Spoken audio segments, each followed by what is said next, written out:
دلوقتي ان شاء الله هنعمل حاجه حلوه. هنعمل ايه؟ جبنا القرع العسلي ده، كان متقطع، وبعدين هنسلقه، وبعدين هنحط عليه لبن ونضربه في الخلاط.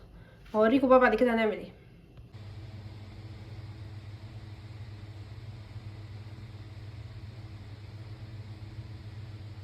دلوقتي بقى احنا هنضرب الياقوتين المسلوق مع اللبن، نص كيلو لبن، وبعدين بقى هنحطهم على النار ونحط عليهم نشا، وبعدين بقى هنكمل باقي الخطوات.